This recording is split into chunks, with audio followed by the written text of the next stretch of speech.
Welcome to the Small Business Show. My name is Swire from Promo. Today we have Joseph Kibler, owner for Creative 7 Design, a full-service digital agency. How are you doing, Joseph? I'm doing great. Thank you for having me today. Looking forward to our chat. Great. I know that you guys do a lot at the agency. Can you tell the viewer a little bit about what you guys do? Yeah, well, just to give a little background on Creative 7 Designs, we started out in 2002, founded by yours truly. We started out in graphic design and quickly evolved into website design and then into marketing. So we are an 18-year-old website design and marketing agency.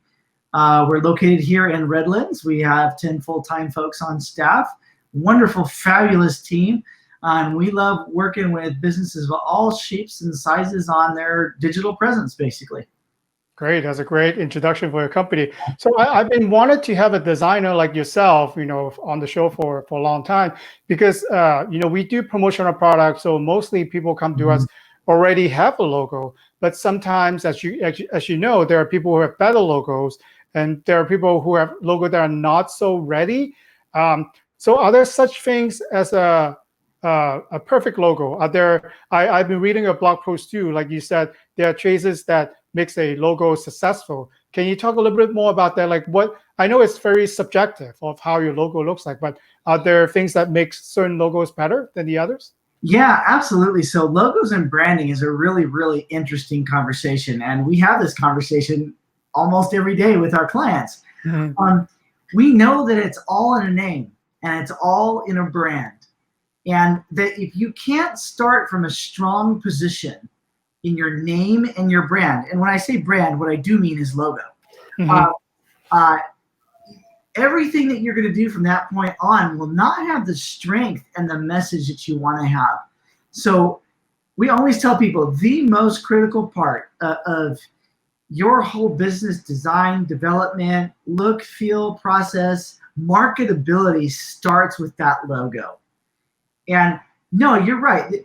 I don't think for any of us there's a perfect logo because you could tell me that you like certain things about your logo. We could give that project to 10 different logo designers and they would all design it differently. Right. Based on their interpretation of what you've given to them, right? But at the end of the day, your logo needs to be simple. It needs to create a memory. It needs to make an imprint so that when people see that logo, they go, oh, I know that's Creative 7 Designs, right? So that they remember it in their mind and it's unique and it stands out. Some of the key mistakes I think that people make in their logo design is they think they just got to put everything in there. You got a logo and a tagline and what they do and some icons and stuff like that. Yeah. The logo is the cornerstone. It needs to be simple. And I can just use this example. Look at major brands. You will see that major brands, there's nothing to their logos. I mean, right, with Nike, you have a swoosh, right? With Home Depot, it's like an orange square with an H. With Target, well, what do you know? Target, right? So it's simple. And then what you do is you build everything else around your logo. So yeah, sometimes it's okay to have like your tagline on your logo, stuff like that. But everything else needs to stay away from your logo. It needs to be simple, to the point, memorable. One of the things too, I think that mistakes that we tend to make when it comes to logo design is personal preference. We go, oh, but Joseph loves this kind of design. And so we should design it like that. But when in reality, what you need to do when you're doing a logo design is you need to think about what is going to attract your clients. What are your clients going to like? And yes, we want to have some of that personal touch, right? We recently rebranded Creative 7 Designs. In fact, if you go to our website, even now, I think our new website launched like an hour ago. Wow. We rebranded all of our social media channels and everything. And that's a whole nother different discussion. There is such a thing as an outdated brand too, and I think that's something to talk about. You even see that even the major brands make minor changes to their logo and their branding over time. Yeah, every so often they do update. Every so often you'll notice, oh gee, Amazon has tweaked a little something, or Netflix has tweaked a little something, or you'll notice that they did minor changes to keep that brand fresh and relevant.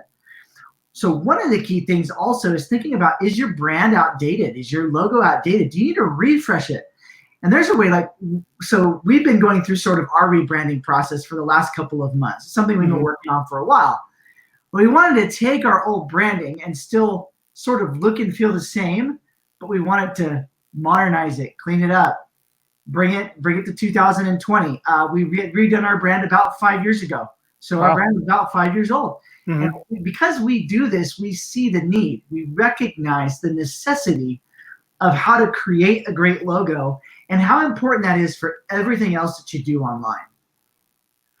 Well, and then I think the thinking behind, especially for a small business, who might not have the big budget as, big corporation, is when they design a logo, when they hire a design firm like yourself to design a logo, they will think about website, right? And then they will think about business card. They will think about brochures. They would never design a logo with promotional product in mind.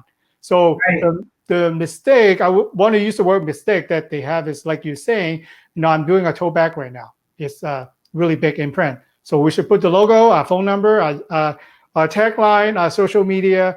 They're changing the logo on the fly. So I do see that when I walk into a business, sometimes they show me what they have as promotional product throughout the year. Then you see different logo version, different colors, and different tagline they're trying to do throughout the year. So that becomes, to me, it's not consistent. I know it's a lot of headache to change everything, to throw away stuff. It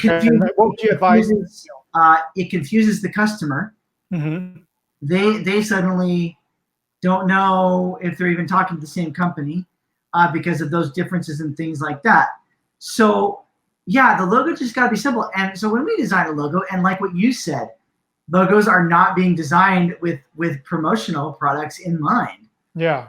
You've got to design a logo to think, okay, will this look good on, let's say, a mug, right? Will it look good on this? Will it look good on a business card? Will it look good on a website? Will it look good on social media? Will it look good on your different shapes and sizes, your social media profile and stuff? So you got to, when you're designing your brand and your logo, you got to take all those things into consideration so that everything you have is consistent, because it's that consistent brand that people begin to recognize after they've seen it over and over and over again. And then they don't even have to look at it. They only glance at it, and they know what brand it is. They know who it is. Just like we do with all of the major brands. We recognize them without really even thinking about it. Yeah.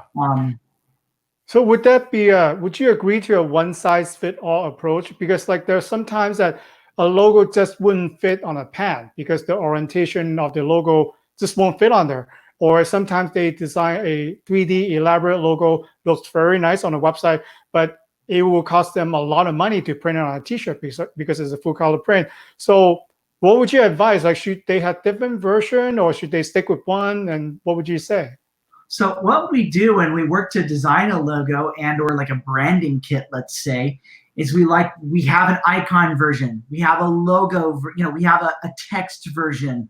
So we have these different versions that are different applications, but if you look at them all together, you can tell they're all the same brand, they're all the same company, completely able to recognize it. But you have all these different elements that can be used in the different mediums. Because yeah, like you said, a 3D fancy logo, which a lot of people are getting some 3D logos and things like that. That's really cool. It looks so cool on a t-shirt. Yeah. It just doesn't. Even if you do a full color print, it just doesn't, It's different. It doesn't flow well. Yeah. And so when you're doing your logo, and yeah, you can go online and get a $5 logo. You can make your own, in Microsoft Paint, and you can do all that. But you might miss some of the most important aspects of logo creation in doing that. A logo is one of the greatest investments you can make, because then, yeah, you can get it on your promotional products and you have a high quality version. I'm sure you run into all the time where someone gives you a logo and it's like you can't use it. Yeah, I cannot print this on your mug or your brochure because it won't look right. It won't look good. A lot of times clients, they don't have that high quality version of their logo. So yeah, those are things to be thinking about in logo and branding creation. Yeah, I think you touch on to the branding guide. I love client send me a branding guide so I know exactly what type of logo to use. And I think the reason why people don't keep the high res format is because they sometimes couldn't open on their computer. I know Right. you guys probably use other software that most people would not have access to.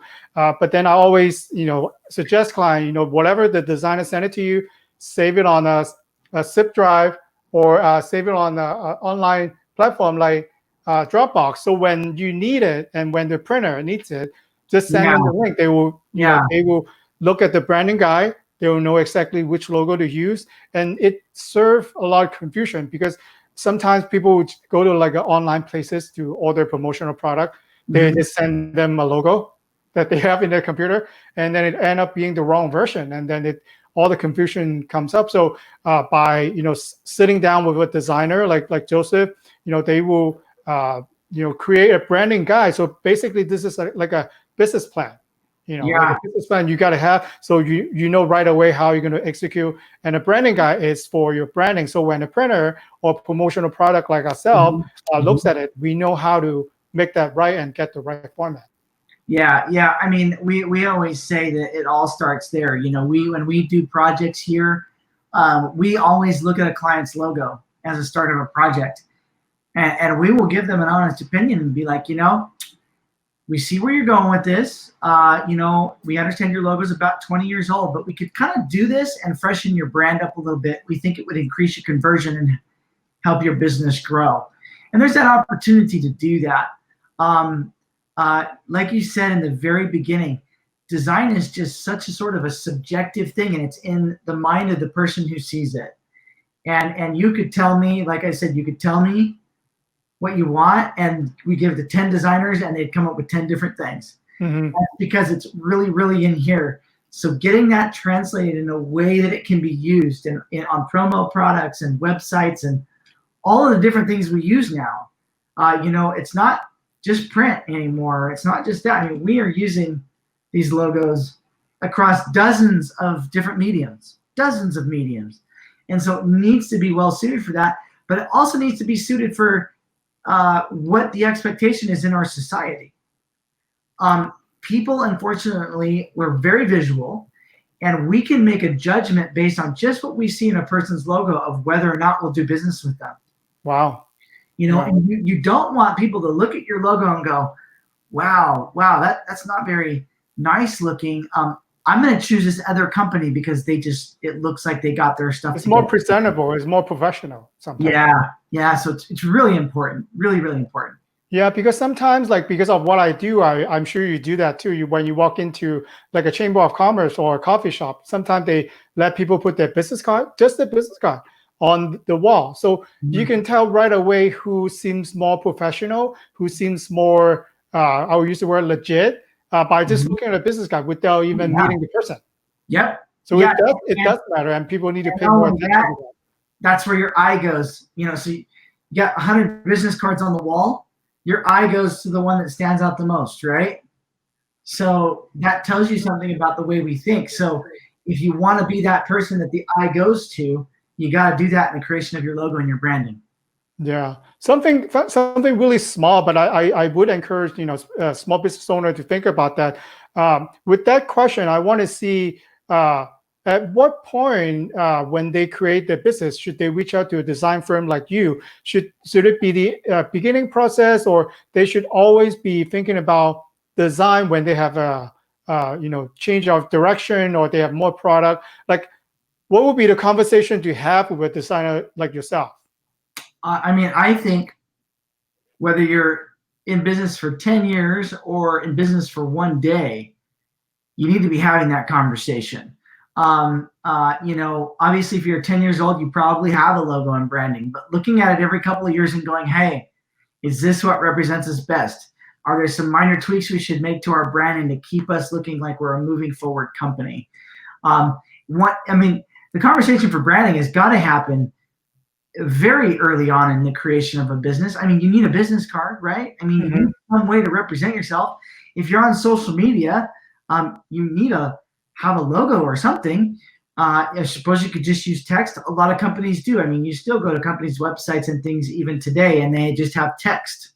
My company name is ABC Bubblegum Company, and they just have a text. They don't have a brand, and it's all built around that brand. And that's where you really, all the companies that we see, right? It's all about their branding. That's how we recognize them. It's about the brand that they've created. So I think it's an important conversation at the very beginning, and I think it's an important conversation to have every 5 years or so. Be thinking about, is this still representing me the way we want to be? Yeah, I think this should be, some be in your marketing plan and business plan is to have a logo, to have branding. It's not people who always think about, having CPA, or they will have legal formation, and a lot of time they don't think about branding until the very end. They skip all the process and they come to me. I want to do a pen. Where's your logo? I don't really have it. Can you drop something? So like you wanted to plan for it, like you plan for your finances, your legal structure. The earlier you have a conversation with a designer like Joseph, I think the better it is, for whatever printing, because you got to represent your business visually somehow. Website and yeah, visually, and like you said, and then all of a sudden, what happens if you don't do that is you have 10 different brands in a couple of years. You've been in business for 2 years, and you're like, you got this color on this thing with this font, and you've got a different color over here, and you got an icon over here that doesn't go with any of the others, and you're sort of all topsy-turvy, and you don't really have a brand. You don't really have something that people recognize you by. Mm-hmm. And I think when you have a designer, and then I could tell who within my client has used a designer, it's because that they have the right format. They know exactly which logo they need to print. And like you said, the worst thing you could do is to change your logo depending on the item that you order from us. Yeah. And you don't want to have 10 different promo items and then they all look different. So it's you might save money because they're printing a one color compared to like the 3-color logo. But then how does it affect your branding? How does it stand among your peers and competition? Just like the business card example. Oh yeah, exactly. No, I think it's a great conversation. It's an early conversation, and it's something that it's a fun conversation as well, because you're creating someone's business identity. And it does have to reflect them, and it does reflect them, right? It does reflect them, and then it reflects our expertise to help them. And so it is also a fun journey, but it also can take a little while too. We find that the branding part of something, because we feel it is so important, sometimes takes longer than designing all of the brochures and the business card and all that stuff, just because we got to get that branding right where it needs to be before we do anything else. Great. Well, I'd love to have more conversation on all the other aspects, the future. But right now, for the logo part, thanks for coming onto the show today. I'll put Joseph's information in the post. So if any viewer want to reach out, do reach out to a designer before coming to us, and then you'll be on success for doing a good promotional product. Thank you again, Joseph. Yeah. No, thank you so much. Wonderful conversation. I do really appreciate the opportunity to chat with you and look forward to many more. Take care. You too. Take care. Bye now.